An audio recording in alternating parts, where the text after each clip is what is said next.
비추네.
비추고 비추시네.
가슴을 너무 애써 벗어나게 하시네.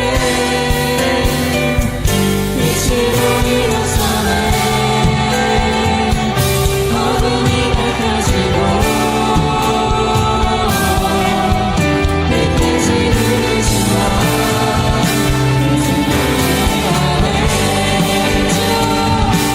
빛으로 비추시네.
신실하신 나의 주님, 나를 사 주님 안에 눈을 뜨는 아침부터 나 잠들기까지 웃어나신 주를 노래하리.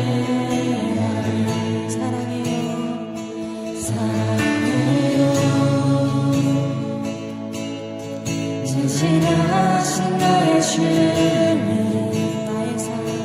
나의 삶 주님 안에 있네.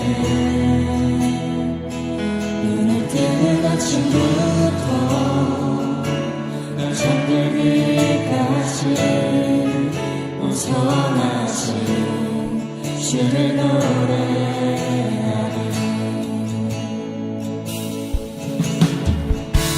신실하신 나의 주님, 너의 삶을 인도하셨네.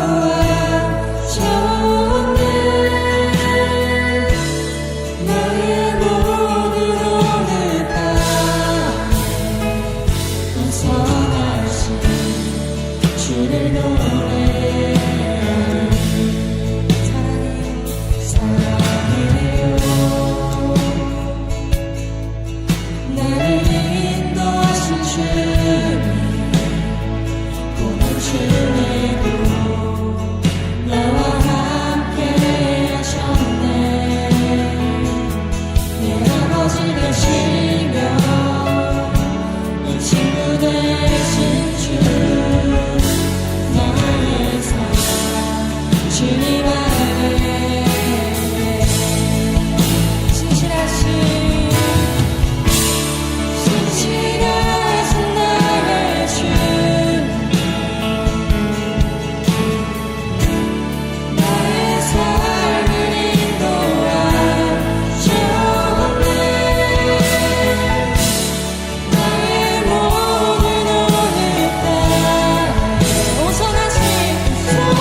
하나님 아버지, 우리를 젊은 예배 가운데로 인도하여 주시니 감사합니다.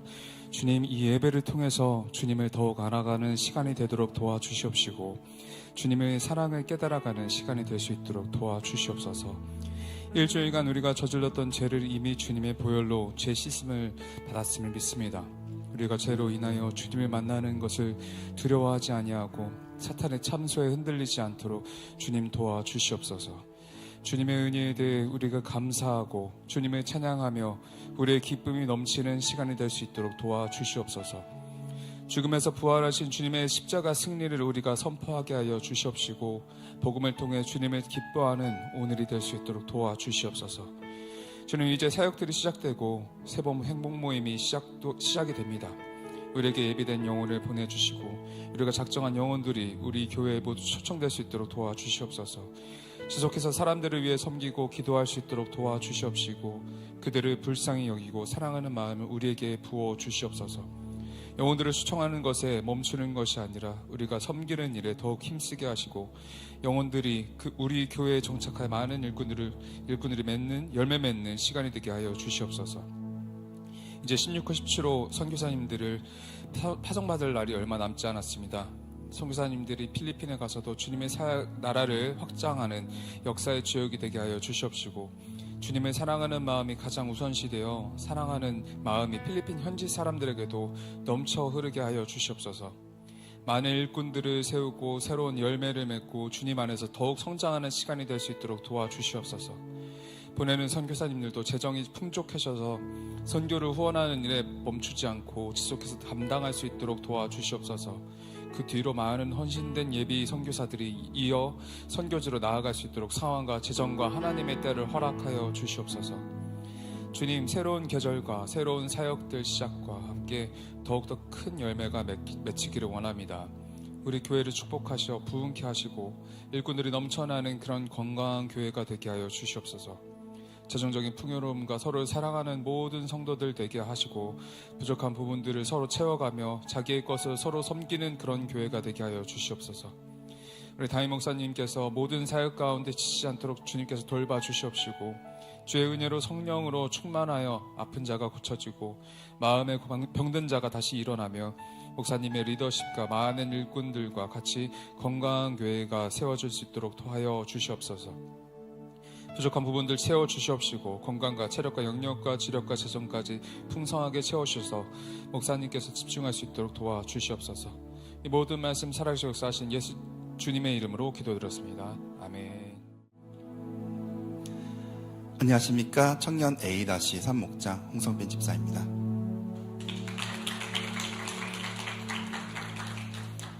이번 간증은 아우리치 간증이지만 시작은 지난 8월 달부터 시작을 하려 합니다.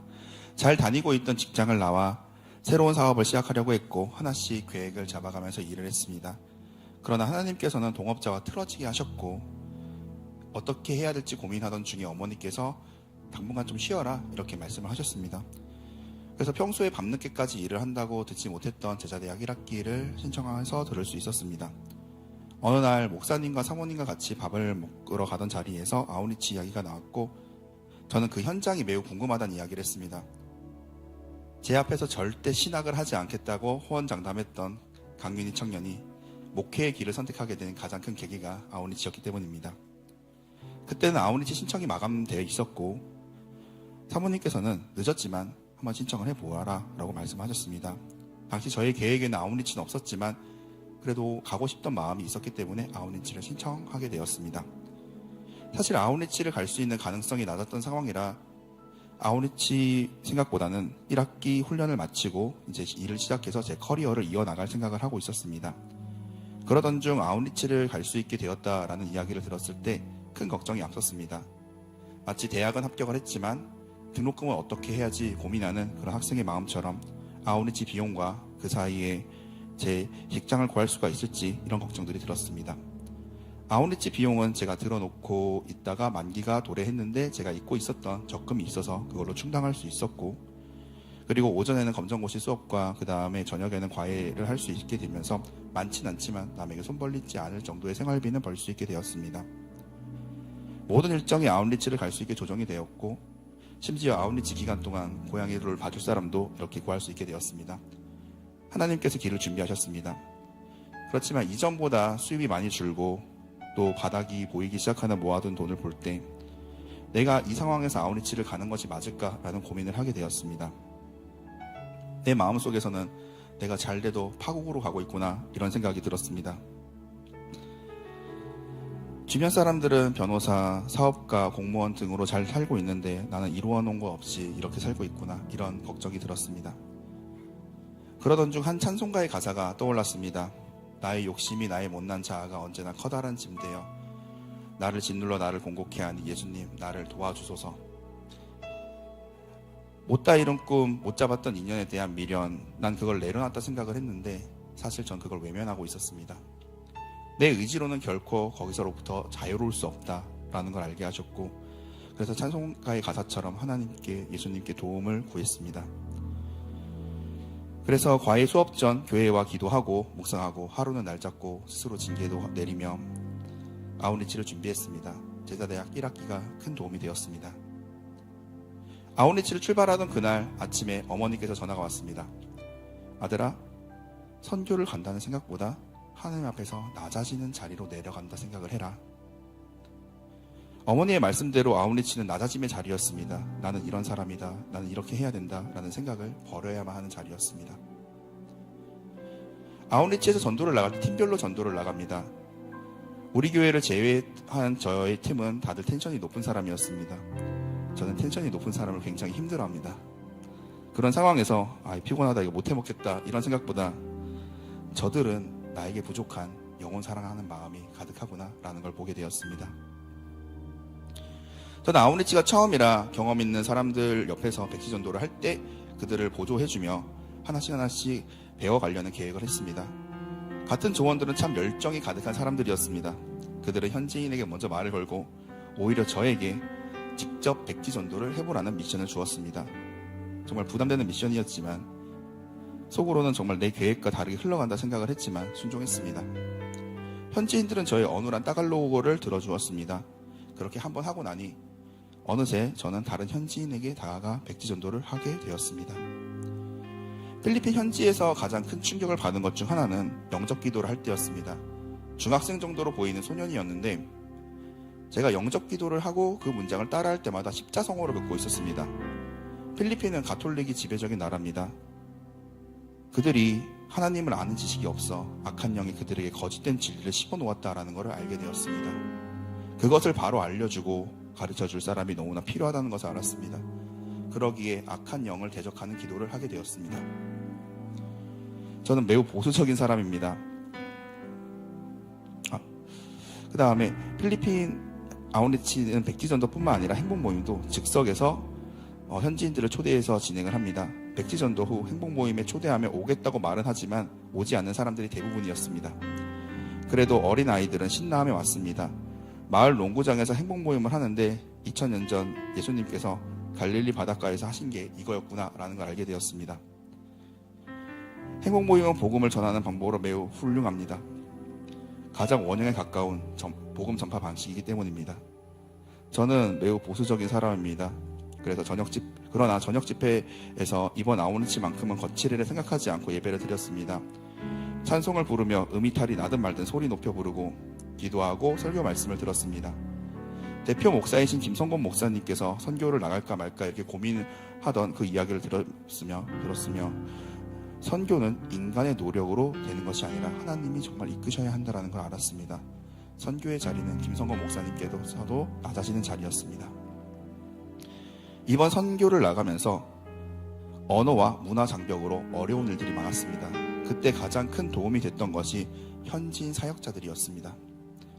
즉석에서 열린 행복모임을 인도하는 필리핀 현지인 사역자의 모습, 따갈로그어로 선교를 해서 그 내용은 알 수 없지만 마리온 전도사님의 설교는 그 자체로 복음에 대한 열정을 볼 수 있었습니다. 낮은 해처럼 밤의 달처럼 어두운 필리핀 땅을 복음의 빛으로 비추는 그들의 모습을 통해 현지인만이 할 수 있는 하나님의 역사를 보게 되었습니다. 저는 학생을 가르치는 일을 하기 때문에 사람을 가르치려면 무엇이 필요한지 압니다. 언어와 문화의 장벽이 있어 현지인을 세우기 위해서 한국인 선교사가 최소한 5명이 필요합니다. 그러나 그렇게 세워진 현지인 1명은 4명, 5명의 또 다른 현지인을 세울 수 있습니다. 앞에서 찬양을 이끌었던 과거 한상익 집사가 세웠던 람 전도사님을 보니 한상익 집사도 재생산의 기쁨을 여기서 많이 느꼈을 것이다 라고 생각을 했습니다. 사과나무의 열매는 또 다른 사과나무다라고 하는 것을 그 자리에서 알 수 있었습니다. 아웃리치를 통해서 제가 얻은 것이 무엇인지 말씀하기 전에 제가 대학 다닐 때 있었던 일을 하나만 얘기하겠습니다. 친구들과 선배들과 너희들은 소원을 3개 빌 수 있으면 무엇을 빌겠느냐 이런 이야기를 나눈 적이 있는데 누가 그 얘기를 했는지 기억은 안 나지만 아직도 그 말이 기억이 납니다. 첫 번째 소원은 나에게 진짜 필요한 것 2가지만 알려달라. 그리고 나머지 그 2가지를 빌겠다. 이 말은 내가 진짜 하나님 앞에 구해야 될 거를 정확히 아는 것이 중요하다라는 말이었습니다. 감사하게도 하나님께서는 이번 아웃리치를 통해서 내가 구해야 할 거를 알려주셨습니다. 내 의지로는 내 욕심에서 자유로울 수 없으니 기도해라. 그리고 영혼 사랑하는 마음을 구해라. 그리고 곧 있을 행복 모임을 놓고 기도해라. 아직 행복 모임을 고정하지 못했습니다. 그러나 하나님께서 예비하신 행복 모임이 있음을 믿습니다. 그러니 제가 할 일은 주님 앞에서 낮아지고 영혼 사랑하는 마음 그리고 듣는 마음을 준비하는 것입니다. 필리핀 현지인 사역자들은 가난한 영혼, 지친 영혼을 주님께로 인도하는 삶을 살며 재생산의 기쁨을 누리며 살고 있습니다. 이제 제가 행복 모임을 통해 그것을 누릴 차례입니다. 저는 대한민국의 현지인 사역자입니다. 아웃리치 신청에 큰 도움을 주신 양나은 사모님 그리고 김은숙 간사 그리고 같이 기도해 주신 기도짝분들과 또 필리핀 현지에서 함께 있었던 아웃리치 팀 그리고 강승식 목사님 또 필리핀 현지의 사역자들 그리고 또 선교사들께 큰 감사를 드립니다. 또한 이 나라에 150년 전 복음을 전하러 선교사를 보내주신 하나님께도 큰 감사를 드립니다. 우리는 항상 잘 되고 있습니다. 기도하면서 잘 된다 이렇게 말을 합니다. 그러나 제 삶은 지금 원하는 방향, 제 계획대로 흘러가고 있지는 않습니다. 그래도 잘 되고 있습니다. 제 기준이 아닌 하나님의 기준에서 잘 되고 있습니다. 들어주셔서 감사합니다. 27장 19절로 26절 한 절씩 우리 교독하겠습니다. 사흘째 되는 날에 배의 기구를 그들의 손으로 내버리니라.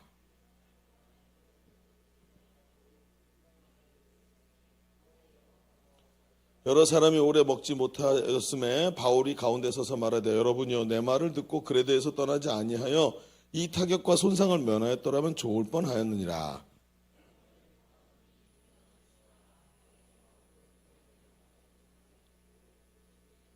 내가 속한 바 곧 내가 섬기는 하나님의 사자가 어젯밤에 내 곁에 서서 말하되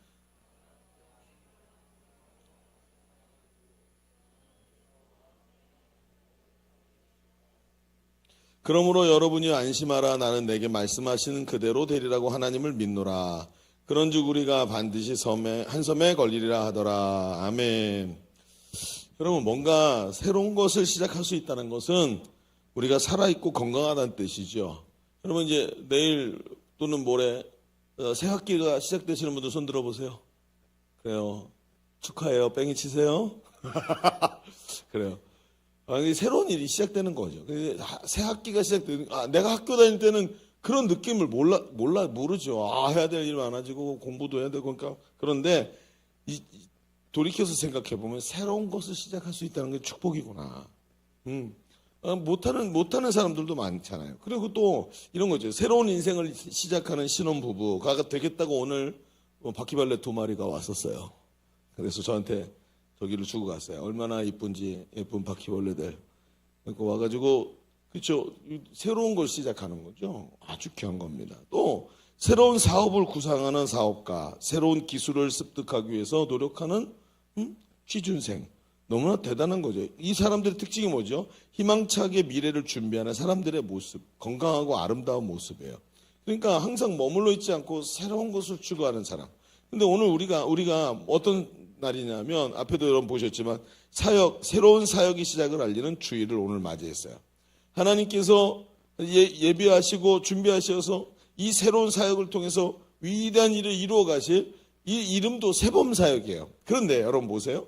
우리는 우리의 믿음과는 다르게 우리의 마음에 이 하나님께서 새롭게 이루실 일에 대해서 기대가 부족하다는 것을 느끼는 거예요. 아니, 세범사역의 기대감, 감격, 열정 이게 아니라 오히려 답답하게 느껴질 때가 얼마나 많아요. 여러분, 사람은 말이죠, 기대감이 얼마나 중요한지 몰라요. 오늘도 하나님께서 일하시는 새로운 하루가 시작됐어요. 이전 것은 지나갔으니 보라 새 것이 되었도다 하면서 오늘 하루를 시작하는 사람과 오늘 또 하루를 어떻게 버티지 하는 사람은 그 하루가 완전히 천지차이가 될 거예요. 무엇에도 마찬가지 기대감이라는 게 이렇게 중요해요. 여러분, 이번에도 하나님께서 예비하신 역사가 일어날 세범사역 너무 기대가 된다 하면 모든 것이 바뀌지만, 여러분 오늘도 또 어떻게 이걸 다 감당하지? 라고 말하기 시작하면 여러분에게 지옥이 열리기 시작하는 거예요. 여러분, 기대가 이렇게 중요해요. 오늘 우리가 읽은 말씀에 보면 본문에 바울이 예수님께서 예고하신 대로 예루살렘에 가죠. 전도여행을 하다가 예루살렘으로 돌아가라. 왜요? 너 가서 잡혀야 돼. 잡혀가지고 로마로 압송당해야 돼. 가. 그래서 그럼 좋은 일이 있는 게 아니라 하나님이 예고하신 대로 가서 음해를 당하고 죄인의 몸이 되어서 이제 로마 황제인 가이사에게 항소하기 위해서 로마로 압송되는 죄인의 신분이 되었어요. 그게 오늘 우리가 읽은 말씀이에요. 근데 여러분, 이게 실제로는 뭐죠? 실제로는 하나님의 계획에 의해서 로마로 복음을 전하러 가는 일이었어요. 근데 보세요. 로마로 복음을 전해야 되는데 이 당시 어땠냐면 바울이 복음 전하러 다닐 때 유대인들이 바울을 시기해가지고 내가 바울을 죽이기 전까지는 먹지도 마시지도 않겠다 하는 결사대가 생길 정도였어요. 야, 이 정도만 되면 팔로우가 장난이 아닐 것 같아. 그렇죠? 결사대가 생겨서 바울을 죽이겠대. 그런데 하나님께서는 어떻게 해야 돼요? 로마로 보내셔야 돼요. 왜냐하면 그 당시 모든 길은 로마로 통하고 로마가 모든 제국을 섭렵했다고. 그런데 그 로마에 복음을 전하기 위해서 가는 바울이라는 한 사람 때문에 얼마나 강력하게 로마에 영향력을 미치는지, 여러분 이 복음이 300년 만에 로마 제국 전체를 뒤집어 엎어버려요. 콘스탄틴 황제가 313년에 이 기독교를 공인할 때 이미 황제 말고는 거의 대부분 기독교인일 정도로, 그 정도로 강력하게 영향력을 미쳐요. 그런데 이런 새롭게 로마로 복음을 전하러 가는데 위대한 하나님의 복음의 비전을 향해 나가는데, 그런데 아이러니한 것은 그 길을 하나님이 인도하시고 평안을 주셔야 되잖아요. 아니라는 거예요. 잡혀서 죄인인 것도 힘들고 어려움 당하고 있는데 큰 풍랑을 만나서 죽을 고비에 지금 처해 있는 거예요. 아니, 배가 풍랑을 만나서 앞으로 나가지도 못하고 뱅뱅뱅뱅 돌면서 뒤집어질 것 같은 순간을 벌써 일주일이나 가는 거예요. 그리고 여러분, 이상하죠? 분명히 새로운 일을 행하시기 위해 바울을 로마로 보내시는데 그 일을 시키셨으면 환경이라도 열어줘야 되지 않아요? 왜 이렇게 하실까? 오늘 새로운 일을 시작하는 사람들에게 있는 항상 뭔가 두려움과 염려의 근원이 되는 거예요. 여러분 보세요. 오늘 우리는요, 세범 사역을 시작하는 세범 행복 모임을 선포하는 날을 맞았어요. 새 일이 시작돼요. 그런데 왜 이렇게 어려운 것만 내 눈에 보일까요? 바울이 당한 것 같은 광풍이 우리의 마음에 불어와요. 상황은 어렵고, 그렇죠? 내 개인적으로 어려움들이 점점 많아지고요. 목장 식구들은 움직이지 않고요. 마음은 답답하고요. 내 마음에는 순종이 안 되고요. 성령님이 나를 도와주시는 것 같이 느껴지지가 않아요. 왜 이런 일이 벌어질까요? 목사님, 오늘 행복모임 선포주의를 하는데 그건 교회만 하는 것 같고 우리의 마음은 전혀 준비가 안 돼 있어요. 난 지금도 너무 힘들어요. 이런 말을 하고 싶은 걸 저 자신이 저한테도 그 말을 하고 싶어요. 그 정도로 힘든 일들이더라는 거예요. 자, 오늘 우리는 이 말씀을 통해서 하나님이 이 세범사역을 시작하면서 우리에게 요구하시는 게 뭘까 하는 것을 좀 봐야 될 것 같아요. 그래서 이게 이 새로운 일을 시작하는 우리 3월이잖아요. 무엇이든 다 새롭게 시작해야 되는 이 시간에 우리가 어떻게 담대하게 이 유라굴로 광풍 같은 이 어려움들을 이기고 새로운 일을, 복된 일을 향해 나갈 것인가 하는 것을 좀 봅시다. 그래서 오늘 말씀의 제목은 광풍을 이기는 힘, 이렇게 정해놓고 오늘 말씀을 보겠어요. 자, 주보 3면을 펼쳐보시면 오늘 말씀 제목이 뭐라고요? 광풍을 이기는 힘. 그리고 첫 번째 이렇게 한번 써보실까요? 무엇보다 먼저 사명에 대한 확신이 필요합니다. 이렇게 써보세요. 무엇보다 먼저 뭐가 필요하다? 사명에 대한 확신이 필요합니다. 뭐가 필요하다고요? 사명에 대한 확신이 필요합니다. 자, 오늘 얘기를 너무 뻔한 얘기를 시작하는 것 같아요. 사명에 대한 확신이 필요하다. 당연한 얘기 아니야? 조금만 더 얘기 들어보세요. 자, 오늘 본문은 아주 긴박한 상황을 우리에게 보여주죠. 바울 일행이 이제 배를 타고 가는데, 로마로 가는데 사흘이나 풍랑 속에 갇혀 있었어요. 얼마나 이 태풍이 이 배를 힘들게 했는지 이름을 광풍이라고 붙여서 미친 바람, 광풍이라고 말할 정도로 어렵게 했단 말이에요. 그래서 4월 동안 사투를 벌이는 거예요. 이 배를 끌고 육지로 나가야 되겠다. 근데 이 태풍이 있잖아요. 배를 뺑뺑뺑뺑 돌리면서 못 빠져나가게 만들고 있다는 거예요. 지금 성경을 가만히 읽어보면 그런 대목이 나와요. 그래 보니까 20절에 그렇게 나오죠. 20절에 큰 풍랑이 그대로 있음에 이렇게 말해요. 큰 풍랑이 지나가지도 않고 태풍이 길을 따라가는 것도 아니고 그 자리에서 맴맴 돌면서 이 배가 못 빠져나가게 하고 있는 거예요. 그러니까 사흘 동안 사투를 벌였는데 배가 통제가 안 되고 파도가 막 물속 막 덮쳐오는 거잖아요. 여러분 영상에 그런 거 본 적 있어요?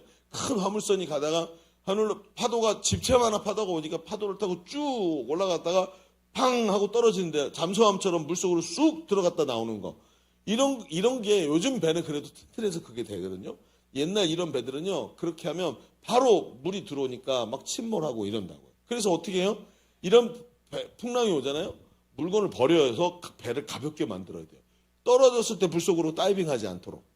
그래서 이게 범선이잖아요. 보통 무역선이란 말이에요. 저쪽에서 향신료 사다가 여기다 팔고 저쪽에 금부치 갖다 여기다 팔고 이런 걸 하는 거예요. 그러니까 귀중품이 많단 말이에요. 그런데 희망이 없으니까 살아야 되니까 그 실었던 화물을 버리는 거예요. 나중에 화물을 버려서 배를 가볍게 하다가 그래도 안 되니까 선원들이 뭘 했냐면 자기가 배를 조종할 때 쓰는 그런 닷, 굉장히 무겁죠. 닷이 무겁다고 이런 것들을 물에다 버렸다는 거예요. 무슨 얘기죠?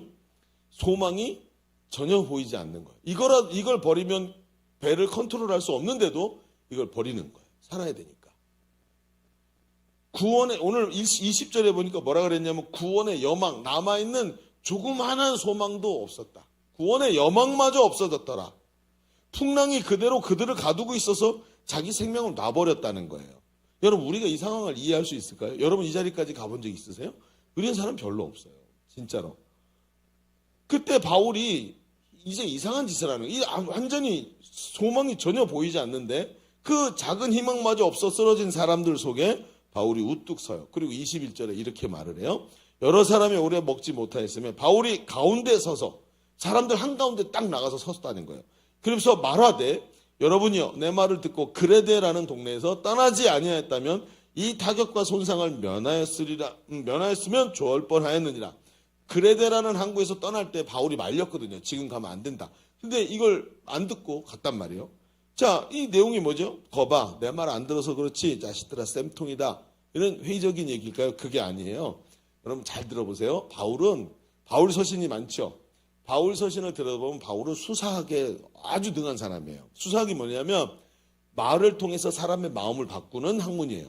그래서 아리스토텔레스가 수사학을 만들었죠. 그 수사학이 바울 시대에 굉장히 중요한 지식인들의 능력이었단 말이에요. 기능이었다고요. 근데 여기 보면 뭐라 그랬냐면 야 여러분 생각해봐. 내가 옛날에 그 말 했죠. 그 떠나기 전에 내 말을 듣고 그레드에서 떠나지 아니하여 이 타격과 손상을 면하였으면 좋을 뻔했다. 무슨 얘기일까요? 회의적인 말이 아니라 자신이 하고 있는 말의 신빙성을 부각시키는 거예요. 내가 그때 똑같은 말 했죠? 내 말이 맞았죠? 아 그러네. 아 저 사람이 그렇게 말했었지. 저 사람 말대로 했으면 우리가 이렇게까지 되지 않았을 텐데 우리는 저 사람이 죄수라고 생각해서 저 사람의 말을 콧등으로도 안 들었잖아. 그런데 그 사람이 또 다른 말을 하려고 그래요. 자 이제는 또 한번 들어보세요. 제가 더 중요한 말을 할게요. 이 얘기인 거예요. 그래서 자기 말을 듣게 만들어요. 그런데 그 다음에 하는 말이 더 충격적이에요. 22절 보세요. 내가 너희를 권하노니 자 내 말을 들어보세요. 그러면 얘기죠. 이제는 안심하라. 너희 중에 아무도 생명에는 아무런 손상이 없겠고 오직 배만 잊어버릴 것이다. 배만 깨질 거다. 왜? 내 속에 속한 바 내가 섬기는 하나님의 사자가 어젯밤에 내 곁에 서서 말하되 바울아 두려워하지 말라. 내가 가이사 앞에 서야 되겠고 또 하나님께서 너와 함께 항해하는 자를 다 내게 주셨다. 이렇게 말했다는 거예요. 여러분 전혀 소망이 보이지 않는 광풍 속에 바울이 어떻게 이렇게 담대하게 말할 수 있었을까요? 그 이유가 드러나는 거예요. 이유가 뭐지요? 자신은 지금 천지를 지으시고 세상의 주인 되신 하나님이 자신에게 너 여기서 안 죽어. 걱정하지 마. 너 로마까지 가야 돼. 그게 내 계획이야. 네가 로마 가서 가이사 앞에서 재판을 받으면서 로마에다 복음을 전해야 돼. 내가 그 일을 위해서 너와 함께하고 있는 그 배에 탄 사람들이 너를 도와주도록 너한테 붙여줬어. 그러니까 그 사람들도 안 죽을 거야 라고 어젯밤에 하나님이 나한테 오셔서 말씀하셨어요. 그래서 당신들 안 죽어요. 걱정하지 마세요. 이렇게 말한 거예요. 자, 여기서 우리는 두 종류의 사람을 발견하게 됩니다. 자, 여러분 지금 저랑 따라오고 있죠? Are you with me? Are you with me? You should with me? 어디 또 성철 스님 따라서 저쪽으로 가면 안 돼요. 절 따라오세요. 계속 눈이 살짝 왔다 갔다 해. 동태됐다 생태됐다가 막 그렇죠? 하얘졌다가 까매졌다 그러고 있어요. 절 따라오세요. 자, 두 종류의 사람이 보이는데 첫 번째 종류의 사람이 어떤 사람이냐면 눈앞에 보이는 현상을 냉철하게 분석하는 사람이에요. 눈앞에 일어나고 있는 일들을 냉철하게 분석하는 사람이죠. 눈앞에 보이는 가능성, 자신의 경험 이런 것들로 미래를 보고 미래를 판단해내는 사람들. 그 사람 누구죠? 바로 선원들이에요. 자신이 이 바다에서 성장한 사람들이에요. 이 바다에서 잔뼈가 굵었고 경험이 엄청 많아요. 그런데 그런 경험이 있어서 이 풍랑 정도는 다 뚫고 나가지라고 생각했는데 그래서 바울의 말은 안 듣고 왔는데 광풍이 딱 부니까 자기 경험의 한계를 넘어가 버리는 거예요. 그러니까 그때부터 어떻게 되죠? 내 경험 안에서 해석이 안 되니까 그걸 보고 소망을 포기하는 사람. 어떤 사람이요? 눈앞에 있는 현상을 냉철히 분석해내는 사람. 또 한 가지 종류의 사람이 있어요. 그 사람은 내 눈앞에 보이지 않는 현실을 볼 수 있는 사람이에요. 진짜 말이 좀 이상하죠? 무슨 얘기죠? 앞에는 뭐예요? 현상이라고 얘기했어요. 현상을 분석해. 아, 지금 이게 이 컵이 여기서 일리 왔구나 하는 현상을 분석해요. 그렇죠? 근데 이게 왔다 갔다 하는데 컵이 여기 있다가 왜 여기로 왔지? 생각해 보니까 나는 목사님이 오른손잡이라고 생각했는데 목사님 왼손잡이였어. 그래서 여기 다 갖다 놓은 거야. 자, 눈앞에 보이는 현상과 실제로 현실은 상당히 다른 거예요. 여기 왜 왔는지 모르는 거예요. 현상을 보는 사람은. 여러분, 하나님이 무엇을 하고 계시는가? 이 절박한 현실 속에서 하나님이 왜 이렇게 하셨는가를 보는 눈을 가진 사람이 있었어요. 그게 누구예요? 바로 바울이었다는 거예요. 세상에 아무리 날뛰고 자기를 삼킬 것 같이 파도가 와도 천지를 지으신 하나님이 뜻하신 대로 세상을 움직인다. 그래서 하나님이 이 광풍 속에서 하나님의 뜻이 뭔지를 알아야 된다. 이걸 보는 눈을 갖고 있는 사람이 바로 바울이었다. 그래서 두 종류의 사람이 있다고 말을 하는 거예요. 여러분, 이 확신, 바울이 갖고 있던 야, 여러분 걱정하지 마세요. 죽지 않아요. 라는 확신에는 나를 향한 하나님의 부르심이라는 게 바닥에 깔려 있는 거예요. 여러분, 지난 주간에 제가 이제 인도 아우니치 갔다 왔던 분들의 우리 간증을 들었죠. 인도 아우니치를 갔다 오신 분이 간증을 하셨고 우리 교회에서 세 분이 갔고 제가 못 갔어요. 이번에는. 근데 그분과 그 중에 한 분과 제가 대화를 나누게 됐어요. 인도 아우니치 잘 갔다 오시네요. 너무 감사하게 행복하게 잘 갔다 왔대요. 무엇이 제일 기억에 남냐 이렇게 물어봤어요. 제가 일부러 안 갔으니까. 근데 인도 아우니치 가면 이제 3분의 2 정도는 이제 사역을 하고요. 그리고 뒤에 한 3분의 1 정도는 정탐 여행을 해요. 이게 A조는 사역만 하고 돌아오고 B조는 정탐 여행까지 하고 돌아와요. 근데 이분들이 B조를 갔단 말이에요. 그래서 뭐가 기억에 남냐? 저는 타지마할이나 아니면 바라나시가 생각이 났을 것 같아요. 제가 바라나시 가서 엄청나게 충격을 받았거든요. 근데 이 바라나시라고 얘기할 줄 알았어요. 이분들이 여러분 인도 잘 아시죠? 가보신 분들 있으세요? 무엇을 생각하든 그 이상이에요. 인도는. 진짜 제가 인도 처음 딱 갔는데 호텔에 들어갔어. 거기 이제 팀들과 다 호텔방을 배정받았고 나랑 어떤 목사님이 한 팀이 돼서 호텔방에 245호예요. 그래서 이거 캐리어 끌고 들어갔다가 딱 들어갔어. 그대로 나왔잖아. 말이 안 나와. 벽에 머리를 댈지 말지 1시간을 고민을 했어. 벽의 색깔이 왜 이런 거야? 이게 분명히 하얀색이라고 갖다 놓은 건데 빨았는지 안 빨았는지 냄새를 맡아보면 냄새가 안 나는데 막 핏자국에 막 무슨 자국에 이걸 어떻게 뭘 생각하든 그 이상이에요. 이분들은 알고 갔어. 내가 가르쳐 줬기 때문에. 갈 때 벽의 피를 가져가세요. 막 이런 것까지 제가 다 가르쳐 주고 락스를 하나씩 싸가지 가라. 첫날 밤은 락스로 닦고 그 다음에 화장실에서 이렇게 말할 정도로. 그렇게 다 가르쳐 줬어요. 그러니까 이분들이 가서 그러더라고. 목사님 말씀이 맞았다고. 뭘 생각하든 그 이상이더라고. 그러면서 제가 물어본 거예요. 뭐가 그렇게 기억에 남습니까? 그랬더니 뭐라 그랬냐면 바라나시도 타지마할도 아니었어요. 그것은 델리 두날개 교회예요. 라고 얘기하는 거예요. 그래서 제가 물었어요. 그 얘기를 듣고 저는 그냥 이해가 그 자리에서 딱 됐어요. 왜냐하면 나도 그랬거든. 무슨 얘기냐? 여러분 인도 가면 인구가 14억이에요. 무슨 뜻이냐면 어디 가나 개떼처럼 많아 사람이.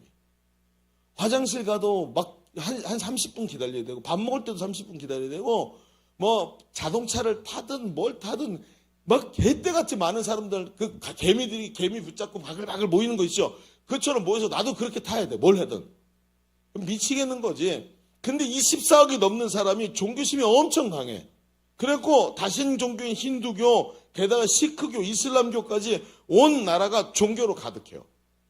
그러면 저도 지금까지 제가 세보니까 제가 갔던 나라가 30 몇 개국이에요. 다 중복해서 말고 그냥 한 번이라도 가본 나라를 세보니까 중복되는 거 말고 30개국을 가봤는데 인도 같은 데는 본 적이 없어요. 차라리 북한이 날지도 몰라. 인도는 장난이 아니야, 진짜. 그런데 너무나 못 살고 너무나 민도도 낮은데 누가 창시했는지도 모르는 오래된 힌두교 종교에 뿌리 박힌 종교성이 너무나 깊어. 그러니까 어때요? 그 숙명론이 이 사람들을 사로잡았어. 가난과 고통이 난무하고 그 고통이 너무 강력해서 인생을 살 수가 없는데 이렇게 생각하는 거예요. 내가 이걸 숙명으로 받아들이고 여기서 착하게 살다가 죽으면 다음 생에 부자로 태어날 수 있다. 이런 막연한 생각 때문에 오늘도 그 고통을 자기 숙명으로 받아들이는 진짜 앞뒤가 전혀 재지지 않는 동네가 인도예요. 그러니 이분들이 보고 어땠을까요? 게다가 그 종교성이 너무 강해가지고 우리 신앙 좋다? 이런 사람들이 인도 평균치의 10분의 1도 못 따라가. 그 사람들의 힌두교 종교성은 정말 말도 못해요. 그런 곳에 가서 보는데 너무 어두워가지고 이런 생각이 들더라는 거예요. 여기 지금 선교사들을 보냈고 우리가 여기 선교사들을 보내고 여기 선교하는데 이 14억이라는 인구가 다 이러고 사는데 이게 변화될까? 한 사람이라도 전도할 수 있을까? 가능성이 있나? 빛이 보이나? 너무 어두워. 이게 일반적인 생각이 돼버려요. 그런데 사역을 하면서 자기 옆에 나를 도와주고 있는 인도인 성도들이 보이는 거예요. 그 두날개 교회, 델리 두날드 교회 이 사역자들이 보이기 시작해요. 이 사람들이 어떤지 아세요? 너무나 뚜렷하게 예수님의 비전에 사로잡혀서 살아가고 있는 거예요. 이 사람들은요, 예수를 믿으려면 무슨 생명부터 걸어야 돼요. 여기 여러분 아세요? 인도에도 명예살인이 있어요. 그래갖고 아버지가 자기 아들, 딸 죽일 수 있어요. 명예살인으로. 그러니까 얘네도 지금 예수 믿겠다 그래갖고 하면 딸을 아버지가 때려서 죽여요. 그런 심하면 거기까지도 갈 수 있는 온 집안이 얘를 다 핍박하고 이러면서 예수를 믿은 아이들이 거기 있는 거예요. 그 친구들의 이야기를 보는데 자신의 생명을 바쳐서 인도 모든 도시에 이런 제자 삼는 세계 비전으로 교회를 세우겠대요. 인도가요, 주가 30개예요. 근데 거기에 사역자, 셀리더가 30명이에요. 우리가 팔도강산이라 그러잖아요. 그 남북도 이렇게 해가지고 하면 한 열 몇 개 도가 되겠죠. 30개의 주가 있어요. 근데 그 인도 교회 성도가 사역자가 30명이에요. 근데 30명이 그 주 하나하나에다가 자기 이름을 붙여놓고 보내주시면 제가 여기 가가지고 교회를 세우겠습니다. 제한상명 바쳐서 여기에 예수 그리스도의 제자를 세우겠습니다 하고 기도하면서 준비하고 있어요. 이런 사람이 30명. 여러분 14억 명에 30명 어떻게 해요? 그렇죠? 그런데 그들을 보고 있으면 생각이 바뀌기 시작해요. 이들은 진심이에요. 예수님이 나를 향한 계획을 가지고 계시고 하나님이 그래서 나를 이 인도 땅에 태어나게 하시고 나를 부르셨다고 하면서 자신의 생명을 걸겠다고 하는 그 사람들을 보면서 하나님의 뜻이 이루어질 것이라는 사명이 이 확신이 이 집사님들에게 생긴 거예요. 델리 두날개 교회를 보니까 소망이 보이더래요. 왜? 저도 그랬거든요. 저도 똑같은 생각을 했거든요. 하나님이 왜 이 자리에 이 교회를 세우셨는지 이제 알게 되기 시작하는 거예요. 암담해 보이는 현실이 오히려 이 암담해 보이고 이 사람들 변화될 것 같지 않은 이 사람들이 예수를 믿으니까 이렇게 변화되네 하면서 생각이 바뀌기 시작해요. 한 사람이 더 변화되고 저 사람이 또 다른 사람 변화시킬 거야. 분명히 이렇게 될 거야 하면서 그 칠흑 같은 어둠 속에서 아주 얇은 소망의 빛이 보이기 시작하는. 그러면서 깨닫게 돼요. 하나님이 이 14억 인구들을 위해서 이들을 세우셨구나.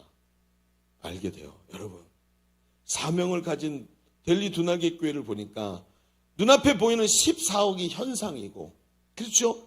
이 14억을 복음을 전하기를 원하셔서 이들에게 강력한 예수님의 마음을 품게 해주시는 하나님이 여기 델리 두나게 교회를 세운 게 현실이라는 게 보이기 시작해요. 현상과 현실을 구분하기 시작해요. 그렇습니다. 이게 뭔지 아세요? 사명입니다. 바울은 자신에게 사명이 있다는 것을 알고 있었기 때문에 광풍이 나를 피곤하게 만들고 힘들게 만든다 할지라도 자신을 결코 굴하게 만들거나 망하게 하지 못한다는 확신을 가지고 있었어요. 그게 왜? 하나님이 하시니까.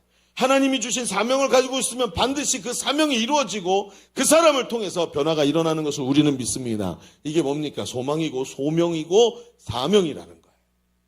아이러니하지만 칠흑 같은 어둠이 더 어두울수록 작은 빛이 더 밝게 빛나는 거예요. 세상에 소망이 없을수록 사명을 가진 한 사람이 더 밝게 빛나기 시작하는 거예요. 그게 인도에서 보이는 현상인 거예요. 현실인 거예요. 오늘 우리는요, 세범사역을 선포하고 하나님이 이루어 가실 일을 기대하는 날이에요. 아이러니하게도 세상이 어둡고 내 마음이 답답하고 지난 시즌에 열매가 없는 것 같고 나는 훈련받은 거 다 잊어버리고 내 마음엔 기대감도 없고 성령 충만함도 뜨거움도 없는 것 같은데 이상하게 그 어두움 속에서 우리 안에 주신 사명이 더 빛나기 시작하는 거예요. 이게 하나님의 부르심 안에 있는 거예요. 여러분 보십시오. 광풍이 불고 소망이 끊어진 것처럼 보입니다. 해도 안 된다는 생각이 듭니다. 이럴 때 여러분 아주 중요한 게 있어요. 저를 따라해 보세요. 이럴 때 어떻게 해야 돼요? 무엇이 보이는가 보다. 시작. 무엇이 보이는가 보다. 무엇을 볼 것인가를 결정하라. 이게 중요한 거예요. 보이는 건 현상이에요. 무엇을 볼지를 결정하는 건 현실이에요. 무엇이 보이는가? 이게 여기 왜 있지? 무엇이 보이는가가 아니라 왜 이게 여기 왔는지 무엇을 볼 것인가를 먼저 결정하는 게 풍랑 속에서는 정말 중요한 거예요. 내가 오늘 사명이 있다는 걸 깨닫기 시작하면 다른 게 보이기 시작합니다. 그게 사람이에요. 그게 하나님 부르신 사명이에요. 선한 이 배를 버리고 배를 가지고도 포기했던 선원들처럼 내 눈앞에 있는 현상을 보고 좌절할 것이 아니라 하나님의 뜻이 내게 와서 현상을 넘어서 현실을 일으킬 것을 믿고 사명이라는 현실을 붙잡는 사람, 무엇이 보이느냐보다 무엇을 볼 것인가를 결정하는 사람이 더 중요한 거예요. 사랑하는 우리 젊은이들이요, 잘 들으십시오. 사명을 회복해야 됩니다. 나는 아무나가 아니에요. 여기 괜히 와 있는 게 아니에요. 어쩌다 보니까 예일교회에 와 있는 게 아니라 하나님께서 나를 이 자리로 불러서 오늘 새로운 일을 나를 통해 하실 줄로 믿습니다. 인도에 델리 두날개 교회가 있다면 부천에는 예일교회가 있습니다. 여러분, 인도에 30명의 사역자가 있다면 부천에는 바로 우리 예일교회는 내가 여기 있습니다 하나님 하고 말할 수 있는 사명에 사로잡힌 사람이 있어야 되는 거예요. 여러분, 나는 빛으로 부름 받았습니다. 그래서 어둠도 엄습하지만 그 어둠이 깊을수록 이 세범사에게 나에게서부터 나오는 사명의 빛이 더 빛나기 시작하고 그 복음의 빛을 비추어서 더 아름답고 빛나게 비춰내서 어둠이 물러가도록 만들어내는 사명의 사람으로 하나님께 쓰임받을 줄로 믿습니다. 자, 우리 첫 번째 걸 좀 정리해 봅시다. 우리는 지금까지 새로운 일의 시작을 알리는 지점에서 우리가 어떻게 승리할 것인지를 보면서 사명에 대한 확신이 필요하다고 얘기를 했어요. 너무 뻔한 얘기인 것 같지만 하나님은 바울을 로마로 보내시면서 유라굴로라는 광풍 속에서도 뚜렷한 사명을 먼저 깨닫게 하시죠. 얘야, 내가 광풍을 없애줄게. 이게 아니라 너는 어디로 가야 된다? 너는 로마로 가야 된다라는 사명을 더 깨닫게 하시면서 유라굴로 광풍이 그 수많은 사람을 쓰러뜨렸지만 그 속에서 우뚝 선 바울 한 사람은 못 쓰러뜨리고 있다는 걸 발견해야 되는 거예요. 여러분, 아주 중요합니다. 오늘 우리는 선원들처럼 눈앞에 현상만 보는 사람이 아니라 바울이 바라본 하나님의 뜻, 즉 사명을 깨닫고 확신으로 든든히 능력으로 서 있는 성도들이 되어야 합니다. 그런데 우리의 마음속에 마음의 소리가 들려요. 어떤 반론이 나옵니다. 목사님, 저도 사명이 있습니다. 알아요. 저도 제자대학에서 했고요. 그런데 그게 잘 안 돼요. 사명이 있는데 행복 모임에 열매가 없었어요. 그런데 그게 반복되면 어떻게 되죠? 많은 셀리더들이 경험하는 자리예요. 목사님, 저도 사명이 뭔지 알고 제자되고 훈련도 받았고 그래요. 한때는 그것 때문에 제 가슴도 뜨거웠어요. 그런데 이게 행복 모임에 열매가 없는 게 몇 번 반복이 되니까 제 마음에 좌절이 찾아와요. 그렇죠. 여러분 사실은 여러분 아세요? 설교 듣다 보면 느껴지죠. 지금 이 대목 첫 번째 얘기가 끝나고 반론을 제시하는 게 사실은 내 얘기예요. 설교자인 제 얘기예요. 제가 항상 고민하는 것들 갖고 오는 거예요. 아니 알아요.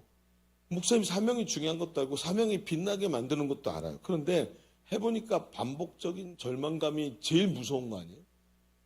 그러니까 그래놓고 어떻게 해요? 그게 내 안에 세팅이 딱 돼갖고 내가 지금 절망감 속에 빠져있다는 것도 모르고 있어요. 그러니까 어때요? 기대가 없는 거예요. 그럼 보세요. 지금 여러분의 눈빛을, 옆 사람의 눈빛을 보라고 말하면 짜증나겠죠? 보지 마세요. 근데 옆 사람 눈빛을 딱 보면 그러면 어때요? 기대감이 별로 안 보여요. 우리가 지금 실제로 스스로 느끼는 거 아니에요? 아니 무슨 세범사역 선포제고 나와서 집사님이 막 얘기하고 그러는데 별로 뭐 감흥도 없고 교회에서 뭐 하나 보다 이러고 뭐 기대감은 뭐 하나님이 병자를 일으키시고 뭐 기도가 응답되고 뭐 그런 건 늘 목사님이 하는 얘기지 이러면서 기대감이 없어요.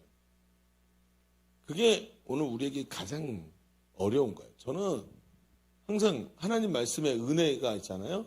멱살을 잡고 한번 흔들어 보고 싶어. 옆 사람을 마주보고 멱살 잡고 흔들어 보세요. 말씀에 은혜가 올 때 내가 모태신앙이라 그런가 봐. 멱살을 잡고 한번 흔들어 보고 싶어. 꼭. 왜? 안 되잖아. 어떻게 하자는 얘기인지 좀 얘기 좀 제대로 좀 해주세요. 이런 얘기를 하고 싶은 거예요. 저도. 그래서 항상 말씀을 근데 이 장면을 보잖아요. 기가 막히게 숨어 있어요. 여러분 이 대목 알고 계시죠? 유라글로 강풍. 알고 있다라고 생각하고 뭐 성경이 이렇게 써 있으니까 이러면 안 보여. 근데 이 대목을 멱살을 잡고 흔들면 보이는 게 있어요. 그럼 볼까요? 자, 두 번째도 이렇게 한번 써보세요. 현실을 발견했다면 이제 하나님의 의지가 내 의지가 되도록 해야 돼요. 뭐 똑같은 얘기네 뭐. 응? 하나님의 의지가 내 의지가 되게 하나? 이게 무슨 뜻일까요? 잘 생각해 보세요, 여러분. 바울은 밤에 하나님께서 찾아오셔서 자신에게 사명을 확신시켜 주시는 걸 경험했죠. 어젯밤에 하나님의 사자가 나에게 와서 바울아 두려워하지 말라 이 얘기 들었죠? 그리고 담대해졌어요. 그러면 믿음으로 잘 감당하면 돼. 아, 열심히 해야지. 하나님 나와 함께 하시지. 그런데 바울이 좀 이상한 짓을 해. 왜? 뭐죠? 25절부터 보세요. 그러므로 여러분이 안심하라. 나는 내게 말씀하신 대로 되리라고 하나님을 믿노라. 여러분 지금 뭐 하는 거예요? 어제 하나님이 말씀하셨더니 오늘 사람들한테 막 얘기를 하는 거예요. 선원들, 군인들, 승객들 앞에서 공개적으로 이런 얘기들을 막 쏟아놔요. 아직도 일어나지 않은 일. 막 그걸 같이 마치 설레발 치면서 공수포를 쏘는 사람처럼 일어나지도 않은 일 가지고 막 투자금 모으는 이런 사기꾼처럼 말을 하기 시작하는 거예요. 여러분 이런 얘기 아시죠? 우리말에 가만히 있으면 어디라도 간다? 중간이라도 간다. 아세요? 가만히 있으면 중간이라도 간다. 이런 말이 있어요. 이게 뭐냐면 우리가 갖고 있는 특성이에요. 나서기 싫어하고 적당한 자리를 고수하면서 속내를 잘 드러내지를 않아요. 그래서 어떻게 해요? 다 알고 있지만 내가 얘기했다 틀리면 또 미천이 드러나잖아. 그러니까 얘기 잘 안 하고 어떻게 해요? 속내를 드러내지 않고 가만히 있으면서 마치 모든 걸 다 알지만 초연한 척하는 사람처럼 보이기를 원해. 그래서 가만히 있으면 중간 가는 자리를 자꾸 찾으려고 그래. 그래서 하나님이 은혜 주시고 깨닫게 하셔도 자꾸 중간 자리에서 튀지 않고 유지하고 있어. 예를 들어 생각해 보세요. 여러분 아우니치 가잖아요. 마지막에 은혜가 얼마나 큰지. 근데 그 은혜를 가지고 마지막에 선교사로 헌신하실 사람은 하나님 앞에 나오십시오 라고 말하잖아요. 가슴이 터질 것 같아요. 난 벌써 수백 번 터졌어. 근데 여러분 보세요. 그 가슴 터질 것 같은 상황에서도 안 나가. 왜? 약속했다가 내가 어길까 봐. 중간 자리에 서 있어 사람들이. 여러분 제가 단언합니다. 그런 사람들은 중심에 못 서요. 중심에. 난 절대로 헌신 안 해. 그리고 제일 먼저 나가는 한상익처럼 첫 번째 뛰어나가야 돼요. 이거 얘기하잖아요. 아까 남이라는 우리 교회 철야기도에 필리핀 친구 하나 왔었어요. 근데 전도사예요. 수영 기르고 람이라고 뚱뚱하고 이런 람이라는 이렇게 걸어다니는 애가 하나 있어. 근데 걔가 누군지 아세요? 한상익이 셀리더로 세우려고 그렇게 노력하다고 해요. 근데 걔가 지금 전도사가 되고 신학교 거의 마치고 목사 안수 좀 코앞에 두고 있어요. 걔는 목사가 되려고 그러는데 얘는 집사야. 여러분 이게 얼마나 위대한 일인 줄 아세요? 찬양을 하는데 앞에 한 자매가 서가지고 눈썹을 찐하게 그린 자매가 서고 막 뛰면 찬양을 해. 제가 누구였더라 해서 많이 봤는데 하고 생각하는데 머릿속에 딱 떠올랐는데 우리 교회 1호 선교사인 유생글이 가갖고 처음 나를 만났을 때 목사님 제가 전도에서 얘 세우고 있는 중학교 2학년짜리예요 하고 나한테 소개시켜줬어. 걔가 그날 뭐라 그랬냐면 저 케이팝 너무 좋아요. 저는 고등학교 졸업하면 한국에 꼭 가볼 거예요 라고 말했던 애가 지금 여자애가 신학교를 다니고 선교사로 셀리더로 세워지기 위해서 지금 준비하고 있어요. 그때 예수 믿은 애가. 제가 이번에 가서 보고도 그게 눈에 들어오는 거예요. 이렇게 하나님 일하시는 자리. 그런데 어때요? 은혜를 받고도 적당한 자리를 자꾸 고수해요. 그러니까 우리가 바울이 지금 하고 있는 행동이 뭐예요? 어제 하나님의 성령이 나에게 오셔서 이렇게 말씀해 주셨어요 하고 은혜를 사모하는데, 그렇죠? 사명을 받았는데 자꾸 중간 자리에 서 있는 우리가 보기에는 바울의 이 나대는 행동이 받아들이기가 어려워. 읽으면서도 읽혀지지 않는 장면이에요. 그런데 여러분 그거 아세요? 성경을 계속 읽잖아요. 그럼 그 뒤가 나와요. 그 뒤에 무슨 일이 벌어지냐면 바울이 이렇게 나대는 것 같은 장면 바로 뒤부터 주도권이 바울에게 넘어가고 있는 것을 알게 돼요. 보세요. 그 뒤에 무슨 일이 일어나는지 아세요? 바울이 이제 막 얘기한 대로 이 광풍이 잦아들기 시작해. 그래서 사공들이 배를 움직이던 사공들이 야 이제 탈출할 수 있다. 기회다. 또 강해지기 전에 도망가자라고 생각하는데 바울이 그걸 보고 군사들한테 지금 사공들이 도망가는 걸 방치하면 우리 다 죽는다. 빨리 사공들을 잡아라. 이렇게 얘기해. 바울이 지금 신분이 뭐예요? 죄수예요. 이 군인들이 누구예요? 자기를 압송하는 군인들이에요. 명령을 누가 했어요? 바울이 하기 시작해요. 여러분 성경을 보면 이런 장면이 계속 나와요. 주도권이 바울에게 넘어가요. 사람들이 다 풍랑 속에서 막 미치도록 힘드니까 먹지도 못하고 있었는데 바울이 음식을 갖고 와서 사람들에게 줘요. 그래서 사람들이 그럼 지금 그거 먹을 때가 아니에요. 그랬더니 바울이 걱정하지 마세요. 하나님이 이렇게 말씀하셨어. 당신 죽지 않아. 먹어. 빨리 먹어요. 우리가 이기지. 사람들이 먹고 사람들이 힘을 얻었다 그랬어. 성경에 보니까. 바울이 사람들의 마음을 손으로 꽉 쥐고 있는 게 보이기 시작해요. 심지어 그 로마 군인들을 인솔하고 있던 장교 백부장 율리오가 자기 부하의 말을 안 듣고 바울의 말을 듣기 시작하는 장면이다. 나중에 그렇죠. 나중에 섬에 들어가죠. 섬에 들어가서 추워가지고 모닥불을 피웠는데 거기서 모닥불에서 독사가 팍 튀어나와서 바울을 탁 물었는데 바울이 죽을 줄로 알았는데 독사를 물렸는데도 안 죽어. 그러면서 점점 바울의 리더십이 강력하게 그 배에 탔던 276명을 그대로 한 사람도 죽지 않고 살아나오게 만드는 리더십으로 하나님이 쓰시는 거예요. 주도권을 바울에게 주시는 거예요. 여러분 가만히 생각해 봅시다. 도대체 무슨 일이 일어난 거죠? 왜 갑자기 이렇게 바뀐 거죠? 뭐가 이렇게 만들었죠? 가만히 생각해 보는데 성경을 여러분 우리가 알던 것만 보면 전혀 안 보이는 게 있어요. 성경에는. 가만히 생각해 봅시다. 저는요 이번 필리핀 아웃리치가 저 개인적으로 정말 은혜가 되고 새로운 방점을 찍는 귀한 시간이었어요. 사실 저는 있잖아요. 아웃리치 준비를 잘 못했어요. 기도 제목만 내놓으라 해서 내놓고 새벽 기도도 못했어. 없었으니까 교회에. 그러니까 새벽 기도 제가 3일 했어. 그래서 여러분이 기도 제목을 그때 알게 됐고 그거 가지고 3일 동안 기도하고 그 다음에 아웃리치 가야 된다 그래서 가게 됐어. 주일날 멤버들이 나한테 오더니 목사님 짐 다 싸셨어요? 저는 언제 싸는 줄 아세요? 출발하기 2시간 전에 싸요. 하도 많이 갔으니까. 얼마나 간 줄 아세요? 우리가 아웃리치 10년을 갔어요. 10년을 가서 중간에 코로나 한 2년 빼고 생각해 봅시다. 제가 최소한 15번 갔어요. 필리핀에. 제가 그 10년짜리 여권 있잖아요. 필리핀만 절반이 찍혀있어요. 여권에. 얼마나 많이 갔는지 아세요? 그치요? 아웃리치요? 가잖아요. 거기 있는 선교사 나보다 더 아웃리치 많이 한 사람 없어요. 거기 있는 선교사들보다 아웃리치 제가 더 많이 했고요. 심지어 센터장 목사님보다 내가 더 많이 했어. 아웃리치를. 여러분 아십니까? 다음에 뭐가 있는지 몇 시에 뭐가 있는지 어디로 갈 건지 분위기 딱 보면 어떤 선교사가 나한테 올 건지 다 알아요. 거기 가잖아요. 현지인 사역자들이 다른 사람한테는 인사 안 해도 헬로 파스토 그러고 파스토 벤자민 찾아요. 파스토 벤자민 그게 저예요. 제 이름이 그 영어 이름 벤자민인데 버스도 벤자민 찾아요.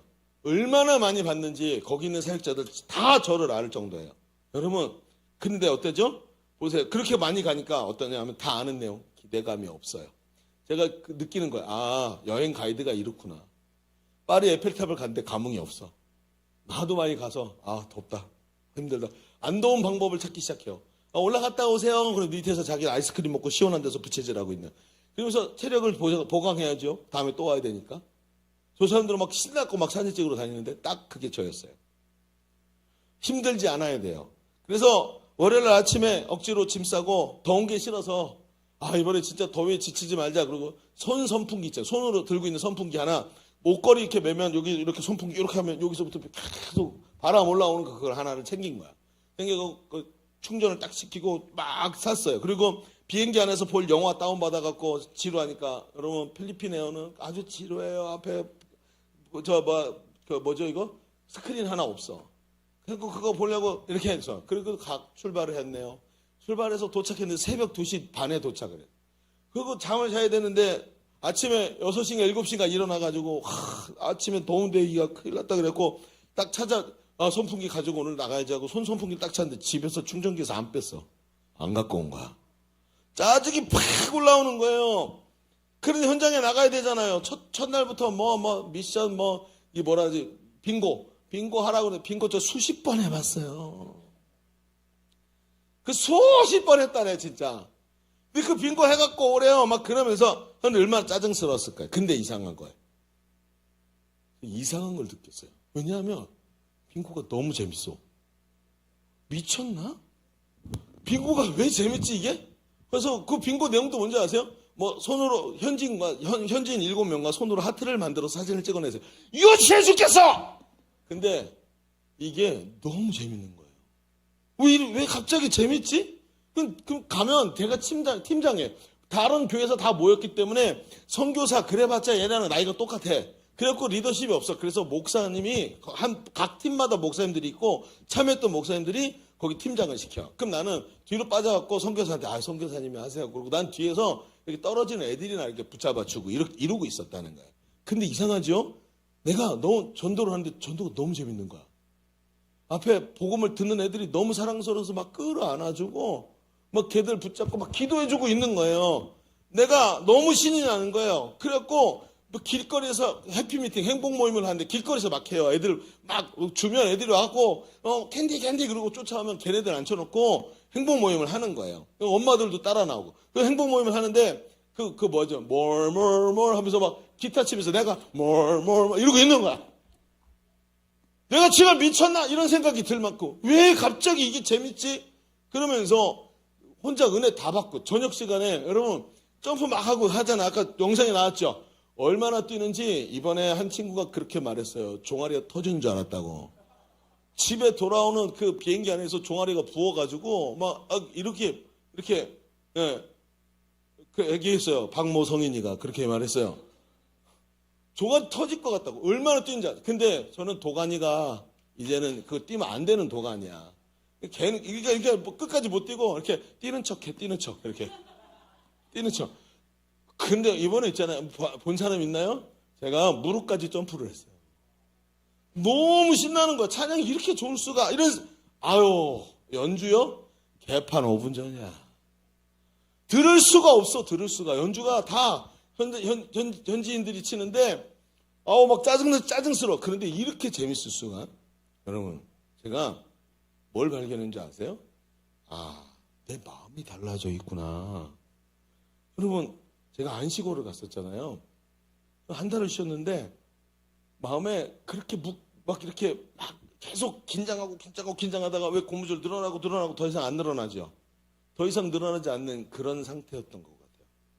그러다가 쉼을 얻고 나서 마음이 회복이 된 거예요. 오늘 제가 가만히 생각을 하는데 제가 그 가기 전에 짐 싸는데 제가 동전 비유하잖아 가면요. 근데 동전 안 가져가요. 저는 무거우니까. 어떻게 하는 줄 아세요? 거기서 사탕 갖고 해요. 근데 제가 동전을 챙기고 있더라고요. 가만히 돌이켜보니까 집에서 100원짜리 동전을 한이방에서 몇 개, 윤이방에서 몇 개, 그렇게 한 거 훔쳐온 건가? 제가 챙긴 거예요. 챙겨가지고 그걸 제가 준비를 한 거예요. 여러분 심지어 있잖아요. 백지도 플래시 카드 이렇게 넘기면서 이렇게 복음 전하잖아요. 이것도 비싸. 10,000원이 넘어. 잊어버렸어. 새로 안 사. 갔다가 팀원의 거 줘봐. 이거 줘봐. 그리고 그걸로 해. 그리고 안 가져가. 그러면서 뭐 한 두 번 하고 목사님도 열심히 했잖아. 그러고 빠지는 거야. 그런데 그걸 제가 손수 챙기는 거예요. 제 아내가 썼던 걸 챙겨오든지 아들이 썼던 걸 챙기든지 그걸 챙겨가지고 챙기면서 마음의 준비를 하고 있었던 제 모습이 발견이 돼. 인솔 선교사가 다 하지 못하는 일을 내가 앞장서서 했고 분위기를 모아줬고 처음은 청년과 청소년들과 이야기를 나누고 격려해주고 길거리 행복 모임을 자원해서 기타 치면서 뛰고 있는 나 자신의 마음속에 뭐가 있었는지 아세요? 마음의 자세가 변했어요. 아주 눈에 보이지도 않는 인식도 할 수 없는 변화가 있었는데 그게 엄청난 변화를 일으킨 거예요. 제가 얼마 전에 유튜브에 쇼츠를 하나 봤는데 여러분 본 사람이 있을 것 같아요. 여러분 장거리 사이클 선수들 얘기 들어봤어요? 사이클 경기를 하는데 올림픽에서 사이클 경기를 했는데 어느 날 사이클이 이상한 거예요. 선수가 넘어졌으면 자전거도 탁 넘어져 있어야 되잖아요. 선수가 넘어져서 자전거가 넘어졌는데 자전거 바퀴가 계속 돌고 있는 거야. 그래서 사람들이 이게 뭐야 하고 봤더니 거기서 치팅이 있었던 거예요. 그 자전거 안에 그 봉 있잖아요. 의자 밑에 이렇게 파이프로 돼 있잖아요. 그 파이프 안에 모터하고 기어하고 그리고 배터리가 들어있었어요. 그래가지고 오른막을 칠 때 그 안에서 버튼을 살짝 누르잖아요. 안 보이는 버튼을 그 안에서 이 손잡이 옆에서 살짝 탁 누르면 그게 작동을 해서 페달질을 훨씬 쉽게 만들어준 거예요. 그래서 기록이 달라진 거예요. 여러분 근육으로 그걸 감당하려면 엄청난 훈련이 필요하지만 모터가 도와주면 기록을 1분 당기는 거 별거 아닌 거죠. 그런데 여러분 보세요. 얼마나 그 모터의 힘이 얼마나 셌을까요? 안 세요. 그 선수가 밟는 것에서 약간 도와줬는데 그게 운명을 바꾸게 되는 거예요. 치트키예요. 여러분 우리 삶에 이런 치트키가 하나 있어요. 그게 뭔지 아세요? 바로 한 걸음 더 앞으로 나가는 열정이에요. 열정. 사명이 있는 사람에게 열정이 없잖아요. 환장하는 일이 벌어져요. 열정이 들어가면 모든 게 달라져요. 여러분 한번 생각해 보세요. 제가 만약에 그 손 선풍기를 챙겨갔으면 어떻게 됐을까요? 제가 생각해 봤어요. 내가 그 손 선풍기를 챙겨갔으면 어딜 가든 더우니까 손 선풍기를 켰을 거예요. 그리고 시원하죠? 만족감이 있죠? 그럼 그 다음 뭘 찾을까요? 앉을 그늘을 찾았을 거예요. 그 다음엔요? 마실 음료를 찾았을 거예요. 그 다음엔요? 다른 사람 눈에 안 띄려고 했을 거예요. 제일 뒤에 있었을 거예요. 여러분 어떻게 달라졌을까요? 손 선풍기 하나 찾는 그 생각이 모든 걸 뒤바꿔내는 거예요. 제가 오늘 이 말씀을 현장에서 떠올렸어요. 그렇구나. 바울이 하나님이 나한테 말씀하셨어. 너 이렇게 된다. 그런데 그걸 가지고 자기 혼자만 갖고 있는 게 아니라 모든 사람에게 얘기하면서 자기 안에 있던 이 하나님의 주시는 이 긍정의 에너지를 가지고 일을 만들어내고 있는 거예요. 그는 조금 전에는 묶여있는 사람이었지만 이제 주도권을 잡고 앞으로 나가는 완전히 다른 사람의 모습을 보여줘요. 그건 마음에서 일어나는. 한 걸음만 더, 아니 반 걸음만 더 앞으로 나가는 열정. 그거 가지니까 모든 자세가 바뀌기 시작하는 거예요. 조금 더 안주하는 게 아니라 조금 더 섬기려고 하고 조금 더 열정 내려고 하고 조금 더 내가 전도해 보려고 하고 한 영혼이 구원받는 게 좋아서 막 기뻐서 눈물이 나는 거예요. 이번에 참여했던 아웃리처들이 다 똑같은 얘기를 하는 거예요. 제가 물어봤어요. 그래서 나눔을 다 끝나고 집사님 만약에 우리가 여기서 쏟아부은 재정, 여기서 느끼는 이 뜨거움, 여기서 느끼는 사랑, 섬기고 싶은 마음 이걸 한국에다 다 쏟아넣었으면 어떻게 됐을까요? 충격적인 거죠. 우리는 사실 우리가 사역하는 한국에서는 이렇게 하지 않았어요. 맞아요. 우리의 마음이 기대하지 않았던 거예요. 기대하지 않아요. 작은 차이가 그 사이클 안에 들어있던 그 모터가 요만한 모터예요. 그렇게 동전 크기만한 모터가 얼마나 힘을 더해주겠습니까? 근데 그 작은 차이가 금메달과 은메달을 가르는 거예요. 우리 속에 있는 이 마음 자세가 모든 걸 바꿔내는 거예요. 사명이 있죠. 나도 있어요. 저도 해봤어요. 근데 그 마음을 못 지키면 이렇게 되는 거예요. 마음이 얼마나 중요한지 몰라요. 그래서 뭐 하는지 아세요, 여러분? 제가 우리 교회 젊은 예배에서 제일 아쉬운 게 뭐냐면 찬양의 열정이 너무 약해. 찬양팀 혼자 찬양을 하고 내 안에 열심히, 여러분 뛰기 시작하잖아요. 앞에 있는 사람들이 점프하고 막 기뻐서 막 하는데 때 같이 따라하기 시작하면 내가 미쳤나? 왜 이러고 있지? 이런 생각이 들 정도로 내 안에 가슴에 벅찬 열정이 올라오기 시작해요. 왜? 내 행동이 내 마음을 반영하니거든요. 내 입술에서 나오는 말이 내 귀로 들어가서 내 마음을 바꾸거든요. 이 작은 차이가 모든 걸 바꿔낸다는 거 여러분 알고 계십니까? 그래서 중요한 거예요. 나는 우리 예일교회 젊은이들이 그냥 잠시 왔다가 그냥 어쩌다 보니까 왔다 어쩌다 보니까 흘러가는 사람이라고 절대로 생각하지 않습니다.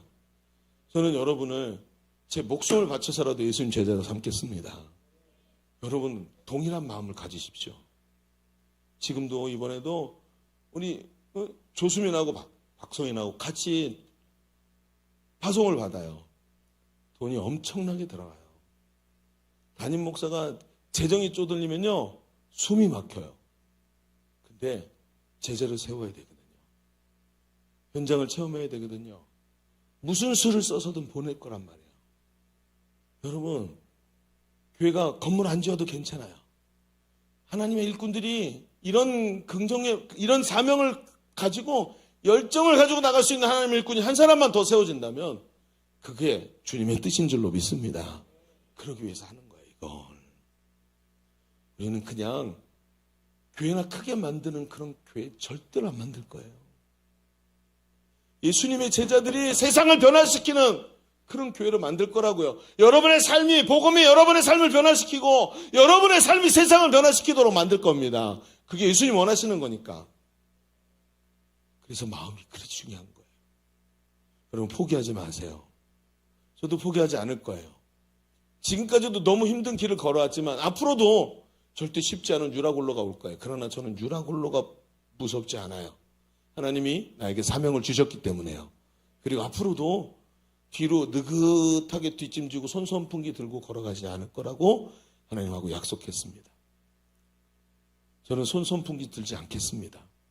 조금 힘들어도 내 마음을 한 걸음만 앞으로 내밀면 하나님의 새로운 일을 시작하시길 원하시는 하나님의 위대한 역사를 보게 될 줄로 믿습니다. 보십시오. 바울이 보세요. 바울이 하나님 왜 유라굴로까지 보내십니까? 그랬는데 유라굴로 속에서 뭘 얻었어요? 290명도 넘는 너에게 그 사람들을 주었다. 그 사람들을 얻었어요. 백부장이 바울의 제자가 됐고 그들이 로마에 갔을 때 바울이 가택연금 상태에서 복음을 전할 때 그 사람들이 뭐 했을까요? 철저하게 바울을 돕는 사람이 된 거예요. 유라굴로 광풍이 없어서는 안 됐단 말이에요. 오늘도 중요합니다. 광풍을 탓하지 말고 오늘도 주신 사명 꽉 붙잡고 마음을 앞으로 내미십시오. 아멘. 아멘. 하자고요. 그러면 제자대학 이 양육반 받자고 얘기를 하는데 양육반에 이름 한번 써보세요. 안 돼요? 중간에 하다가 안 되면 그만하면 돼요. 하다가 말란 말이에요. 그리고 다음에 또 하고 싶으면 그때 하라고요. 근데 그것조차 못해. 왜? 마음이 앞으로 안 가 있어. 성경 공부?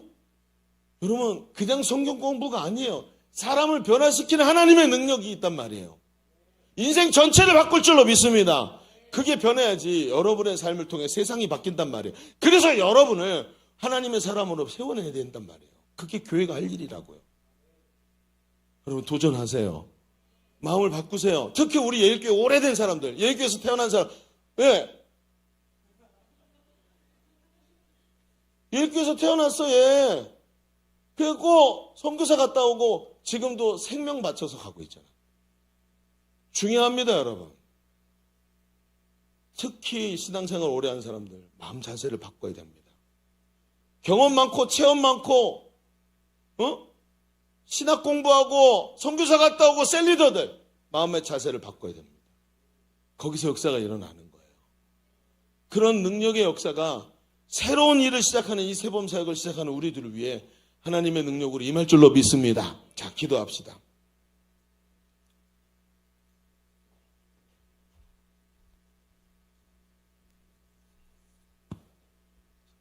성령이 우리의 마음을 지금 막 설레게 하시고 계시지 않습니까? 저는 가슴이 막 뛰기 시작했습니다. 설교를 마쳤는데 왜 가슴이 뛸까요? 하나님이 일하실 것에 대한 기대감이 막 일어나기 시작합니다. 하나님, 제 마음도 주님을 따라가게 하여 주옵소서. 그저 사명이 있다고 생각하고 말만 하고 하는 것이 아니라 내 마음이 변화되기를 원합니다. 한 걸음 더 앞으로 나가는 열정을 내게 허락하여 주옵소서. 하나님, 주께서 나를 변화시킬 줄로 믿습니다. 나를 통해서 일하실 줄로 믿습니다. 하나님, 그 사명 붙잡고 오늘도 한 걸음 앞서 나가는 뜨거운 열정으로 달려가게 하여 주옵소서. 우리 주님 한번 외치고 기도합니다. 주여, 할렐루야. 아버지 하나님이 뜨거운 마음을 어찌하면 좋습니까? 하나님의 마음을 잊어버리지 말게 하여 주옵소서. 하나님, 주님 역사하여 주옵소서. 말씀과 성령으로 충만하게 하여 주옵소서. 마음으로 새롭게 하여 주옵소서. 강력하게 기도합니다. 하나님, 나를 변화시켜 주옵소서. 내 마음을 사로잡아 주옵소서. 강력하게 기도합니다. 할렐루야. 아버지 하나님, 주님 역사하소서. 하나님, 모든 마음을 새롭게 하소서. 주여, 우리의 마음을 새롭게 하소서. 변화시켜 주옵소서. 우리의 마음을 붙잡고 있는 부정적인 생각들, 어두움들, 안 된다고 말하는 것들아 예수님만 떠나갈지어다. 하나님 역사하소서. 우리의 마음을 새롭게 하여 주옵소서. 나에게 아버지의 소망을 허락하소서. 아버지 사명을 주신 하나님을 향한 소망을 가지고 가게 하여 주옵소서. 일어나게 하소서. 변화되게 하소서. 하나님, 새 마음을 허락하여 주옵소서. 뜨거운 마음을 허락하여 주옵소서. 하나님 역사해 주시기를 간절히 원합니다. 새 마음을 내게 부어 주옵소서. 하나님 함께 하시기를 간절히 원합니다. 거룩하신 하나님, 오늘도 하나님의 뜻이 우리에게 밝히 보여지게 하시니 감사합니다. 바울이 얼마나 가슴이 뜨거웠는지, 파도가 요동치고 배가 뒤집어질 것 같은 자리에 우뚝 서서 어젯밤에 내게 나타나셨던 하나님이 너희들을 내게 주셨다고 말했다 라고 하는 그 담대함, 열정, 뜨거운 마음을 오늘 우리에게도 허락하여 주옵소서. 새 일을 이루실 주님을 기대합니다. 하나님, 이번에도 새 일을 행하실 주님을 기대합니다. 그 기대가 우리 가운데 넘쳐나게 하여 주옵소서. 함께 하시는 주님께 감사드리며 예수님의 이름으로 기도하옵나이다. 아멘. 우리 모든 영광 하나님께. 아멘.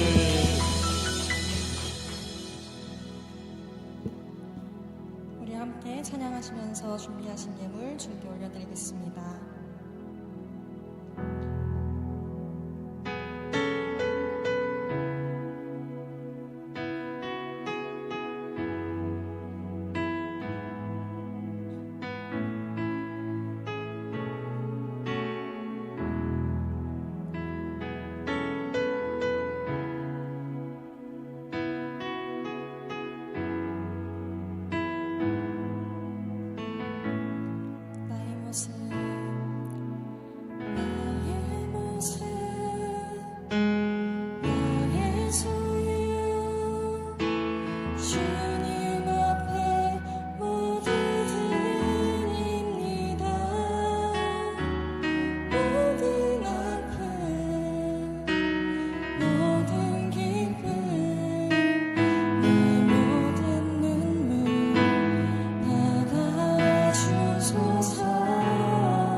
생명을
하나님 감사합니다. 귀한 날 우리에게 허락하시고 예배하는 즐거움을 우리에게 회복시켜 주시니 감사합니다. 오늘 주의 음성을 들었습니다. 주님 발 앞에 엎드려 들은 주님의 음성, 주의 뜻대로 내 삶에 이루어질 줄로 믿습니다. 하나님 역사하여 주시옵시고 이번 봄사역 위에 새롭게 임하셔서 역사하실 주님을 기대하며 참여하는 우리가 되게 하여 주옵소서. 오늘 하나님께 예물 드린 손길들이 있습니다. 예물 위에 축복하시고 하나님 주인이라고 고백하는 이 고백을 들으시고 하나님 모든 기도의 제목들을 보시고 하나님 응답하시며 선하게 인도하시고 하나님의 영광이 드러나는 귀한 삶들이 되도록 손길 위에 축복하여 주옵소서. 돌아가는 발걸음 지키시고 한 주간도 주와 동행하며 감사함으로 감격함으로 주 앞에 달려나와 예배하는 심령들 되도록 축복하여 주옵소서. 이제는 우리 구주 예수 그리스도의 은혜와 아버지 하나님의 지극하시고 만극하신 사랑하심과 성령님 우리 가운데 내주하시고 교통하시고 함께하시는 은혜가 오늘 모여 예배하는 모든 사랑하는 주의 자녀들 머리 위에 저들의 삶과 미래와 가정 위에 주님의 몸된 교회 위에 이 나라의 민족과 열방의 선교사 위에 이제로부터 영원토록 함께 있을지어다. 아멘.